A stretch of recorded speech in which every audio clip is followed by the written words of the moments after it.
Olá, seja muito bem-vindo ao podcast oficial do BOC Advogados Associados, o Pode Aposentar. Nós vamos falar hoje sobre um assunto interessantíssimo, que é o Fundo de Garantia por Tempo de Serviço. Olha, não é só para quem é demitido não, viu? Existem várias possibilidades de receber. Vamos falar sobre o saque aniversário, vamos falar também sobre a alíquota de contribuição, enfim, vários detalhes que eu tenho certeza que você vai gostar. E para falar sobre esse assunto, a gente convidou aqui a Vitória Souza, que está aqui com a gente. Vitória, muito bem-vinda aqui para o nosso podcast. Aliás, é de casa, né? Está aqui toda hora, Já sou de casa, prazer, boa tarde. Vamos lá falar sobre esse assunto aí, simplificar mais o que é o FGTS para o trabalhador conseguir entender quais são os seus direitos. Muito bom. E para isso a gente preparou um guia completo, que a gente vai mostrar para vocês aí na tela, né? Um guia completo do Fundo de Garantia, que está no nosso site. E você pode vir aqui, navegar todo o nosso conteúdo, né? E saber muito mais sobre informação. Para você acessar, estou colocando o link aí na tela para você, que é o www.bocadvogados.com.br. E se você quiser falar com a gente, eu vou deixar também já o nosso WhatsApp, que é o 0800 000 3373. Então, estão aqui à disposição. Mas vamos começar falando, né, Vitória, essa questão do fundo de garantia, né? As pessoas que têm direito ao fundo de garantia são aquelas pessoas que são registradas, né? Aí o empregador que faz a contribuição, como é que funciona essa situação? Então, né, tem que estar contratado sobre o regime CLT, e por quê? Porque a CLT, ela traz essa garantia. Então, vamos primeiro desmistificar. O que é essa sigla, né? FGTS, né? Então, Fundo de Garantia do Tempo de Serviço. Algumas pessoas falam por tempo de serviço, mas isso é indiferente.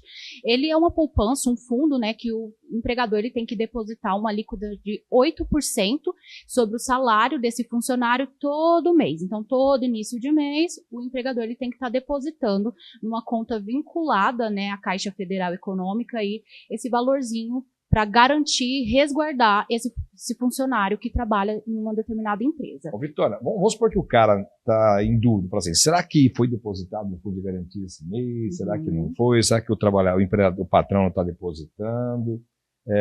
Como é que ele fica sabendo se ele pode ver o extrato, está tudo certinho, esses depósitos? Como é que a pessoa consegue saber essa situação? Então, tem o aplicativo do FGTS que a gente consegue baixar no próprio celular, né, smartphone, iPhone, e consultar. Você faz lá o seu cadastro e consegue consultar o seu saldo do FGTS. Tem como no site da Caixa também ter acesso a essas informações, ir diretamente na agência, procurar lá um responsável consiga te orientar e passar essas informações, ou pelo telefone, né, que é o 0800 726-0207. Então, consegue ter essas informações através dessas possibilidades aí. Tá. Se eventualmente o empregador não estiver pagando, tem que bater um papo com o empregador e falar, meu chapa, e aí, qual que é a parada? Você não vai depositar meu dinheiro?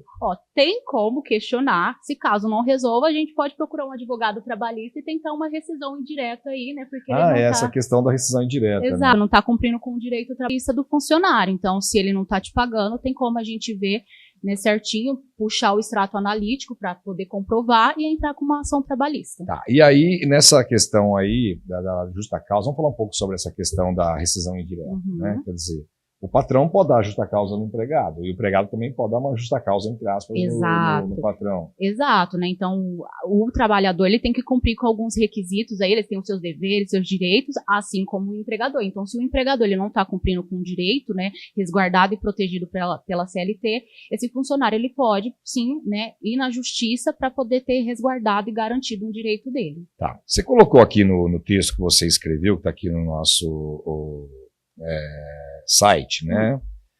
Aqui as situações, né, em que se tem direito do fundo de garantia, né? Então, fala um pouquinho delas. Fala delas pra gente aqui sobre uma por uma aqui, pra gente ter uma ideia mais ou menos. Então, o comum aí que a gente conhece é toda vez que há uma rescisão, né, de um contrato de trabalho, se não for com justa causa, né, esse funcionário ele tem direito aí ao saque do FGTS. Além disso, quando ele se aposenta, ele também consegue sacar todo o depósito ali dos períodos que ele trabalhou, né? Tem que ter a documentação certinha para comprovar, mas consegue. Aquisição de imóvel, se tem uma doença grave, né? Falecimento. Hoje também tem, depois da reforma trabalhista, né? Trouxe uma novidade que é a questão do acordo. Então, o empregador e o funcionário, eles podem negociar ali a dispensa e ele consegue ainda sacar uma porcentagem até 80% aí do FGTS, tá? Esses desastres naturais que você colocou aqui, aquelas coisas quando cai barraca, Exato. barreira, aquela coisa que aconteceu no Rio Grande do Sul, por exemplo, Exato. essa chuva. Super atual. Então, o governo acaba, né, liberando para essas pessoas terem acesso a esse fundo e ter ali um dinheirinho para se manter até que consiga se restabelecer novamente. Tá. E aí tem muita gente que deixa o dinheiro no fundo de garantia, pode sacar, mas aí o juros é bem menor, né? 3% só. 3% ao ano, né? Além da taxa referencial, que é o que cai. Teve até uma discussão aí para ser aplicado o IPCA, mas foi mantida a taxa referencial. Tá. Bom, vamos aqui também, né? Eu tenho um quadro que você preparou aqui para gente, né? Dos documentos necessários, o que fazer. Né? Já estou colocando aqui na tela para o pessoal acompanhar, vou pedir para a Vitória dar uma narrada aqui nessa situação, dos documentos aqui, os mais tradicionais, não precisa falar de todos, né? Como eu falei anteriormente, né, então precisa da documentação para você estar solicitando o saque desse FGTS, né? Então, quando é a demissão sem justa causa, você precisa da carteira de trabalho e o termo de rescisão para estar comprovando ali que teve, né, a finalização do contrato. Quando for a aposentadoria, precisa, além do documento pessoal, a carta da concessão da aposentadoria, tá? Compra de imóvel vai precisar da documentação, né, comprovando que está adquirindo um imóvel pessoal aí, os documentos pessoais. Lembrar que sempre quando for solicitar o FGTS, independente de qual é a modalidade, se você vai na agência, se solicita pelos aplicativos, precisa do documento pessoal, e aí o que vai diferenciar é o documento específico. Se for doença grave, vai precisar de laudo médico, né? Vamos falar sobre o saque aniversário já, mas vamos falar uma coisa prática aqui. O trabalhador que foi demitido, né? Foi demitido, só que o patrão não pagou nada para ele, não fez o termo de rescisão, falou, então, tchau, vai procurar seus direitos na justiça, e aí a pessoa consegue, né? Enquanto o processo está andando para poder apurar os direitos dele, conseguir uma antecipação de tutela, ou por uma liminar, ou o que for, para sacar esse fundo de garantia. Consegue, vai entrar, né, e o juiz consegue soltar um alvará, que ele vai apresentar na Caixa, e a Caixa consegue estar liberando esse valor aí. Mas precisa de um alvará judicial para acontecer e conseguir sacar. Tá, e esse saque aniversário, né, ele tem, só não vai sacar tudo do dinheiro dele. Não, vai depender do valor que tem, né, lá depositado no FGTS e vai ser proporcional. Então, o percentual vai ser conforme o valor que tem lá. Então, deixa eu pôr na tela isso aqui, para você falar lá sobre esses valores. Isso, pronto. Então, se a pessoa tem um saldo aí de 5 mil até 10 mil, ele consegue, né, o saque aniversário, um percentual de 20%. Dá um valorzinho aí mais ou menos fixo de 1.150. E aí isso vai variando. Quanto maior for o saldo no seu FGTS, menor é a porcentagem que vai estar sendo liberada. Mas aí ele opta, né, pelo saque aniversário. E aí não acabou o dinheiro dele, está sacando ali todo ano e de repente ele é demitido. Só que e aí, como é que fica? Então ele vai ter que aguardar chegar o período do aniversário dele para ele conseguir sacar. Ou trocar a modalidade. Só que lembrando que para trocar a modalidade precisa ter o período aí de carência de uns 2 anos para poder fazer a troca, solicitar e trocar a modalidade de saque. Vamos pensar em outra situação prática aqui. A pessoa foi lá trabalhando, foi demitida, né, e percebeu que nunca houve depósito de garantia. Ela pode cobrar todo o período, tem um prazo de 5 anos, 10 anos, 30 anos. O que ela pode cobrar do patrão quando tiver uma rescisão do contrato e perceber que não houve depósito? Ela tem até 2 anos para entrar com uma ação trabalhista, né, e está requerendo em justiça o reconhecimento, né, do vínculo trabalhista e desses valores ali que não foram depositados. Desses 5 anos, né? Isso, retroativo. Ele tem até 2 anos para entrar na justiça e quando entra tem reconhecido o valor dos atrasados os últimos 5 anos retroativos. Tá. Bom, vamos voltar aqui nessa questão dessas mudanças que você colocou aqui, eu achei interessante, né? A gente colocou aqui quem tem direito, né? O regime CLT, trabalhadores temporários, aprendizes, lembrando que os aprendizes, né, não é depósito de 8%, é 2%. Então é 2% para os aprendizes. Tá. Trabalhadores rurais e trabalhadores intermitentes. Aí teve algumas mudanças aqui. Explica para a gente essas mudanças que a gente teve na reforma trabalhista de 2017.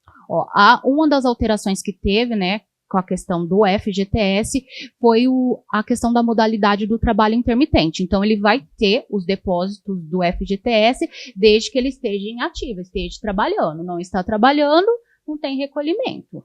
Aí a outra é a questão da negociação coletiva, e isso foi uma mudança, assim, fenomenal, porque agora as empresas elas conseguem negociar com o sindicato o pagamento do FGTS. Às vezes o funcionário nem sabe, e aí ele procura o escritório, mas eles podem fazer isso? Sim, porque querendo ou não, não é que o acordo, né, ele é maior que a CLT, mas ele trouxe uma flexibilidade para que as questões ali trabalhistas, elas sejam modificadas.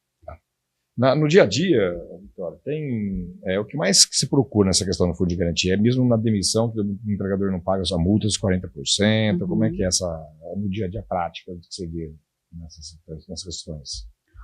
Normalmente o que acontece, né, é que os trabalhadores eles acabam esquecendo da multa, ou às vezes o funcionário nem sabe que já foi pago. Aí, por quê? O que acontece? Quando é uma demissão sem justa causa, libera na hora. E o funcionário nem sabe que pode sacar e fica aguardando. Então, mas é normal, eles pagam. O problema é quando não tem ali, tá de forma irregular, a pessoa tem direito a esses depósitos, tem direito à multa dos 40%, o empregador não fez esse pagamento. Aí por isso que a gente tem essas ações de rescisão indireta, reconhecimento de vínculo, tem até atualmente a gente estava conversando, né, da questão da homologação, né, da rescisão para poder requerer isso depois em justiça. Então tem que estar atento a essas modificações para não perder os prazos e acabar não tendo garantido um direito aí seu que você às vezes nem tinha conhecimento. Para a gente concluir, vamos falar da questão do saldo, né? Por exemplo, vai receber 40% do saldo do fundo de mas a pessoa sacou todo o dinheiro. Né? Ela fala, não tem mais dinheiro, então não tem mais 40% sobre 0 é 0. Mas é sobre todos os depósitos. É sobre todos os depósitos do período que você trabalhou naquela determinada empresa. Então, independente se sacou o valor, ele vai ser calculado. Mesmo que ele tenha sacado. Mesmo que ele tenha sacado. É dos depósitos que foram efetuados pelo período trabalhado. Isso fica descrito na Caixa Econômica Federal, esse saldo sacado para fins de rescisão? Fica. Tem lá a descrição no extrato. No extrato, e lá consta quando você sacou total, tem os valores referente à empresa, quanto que foi que a empresa depositou, tem tudo lá descrito certinho. Bom, gente, eu acho que é isso aí do fundo de garantia, né? Tem mais uma consideração para fazer, Vitória? Não, se tiver com dúvida aí, procura um escritório, um advogado, nós estamos aqui à disposição para poder tirar as dúvidas e aí te ajudar e orientar da melhor forma. Muito bom, gente. Vocês assistiram aqui mais um podcast do BOC Advogados. O nosso podcast é o Pode Aposentar. Eu quero mostrar mais uma vez a vocês a tela aqui, onde todo esse conteúdo está. E, inclusive, esse vídeo vai estar disponível aqui para você também assistir novamente. E se você ainda não faz parte aqui da nossa comunidade, quer fazer parte do nosso canal do YouTube, é só você se inscrever no nosso canal, curtir os nossos vídeos e ativar as notificações do sininho. Quero agradecer a você que nos acompanhou, a Vitória aqui que deu toda a explicação para a gente sobre o fundo de garantia, e te convidar para assistir todos os outros conteúdos do nosso canal que já está aqui disponível para você. Muito obrigado e espero você no próximo vídeo.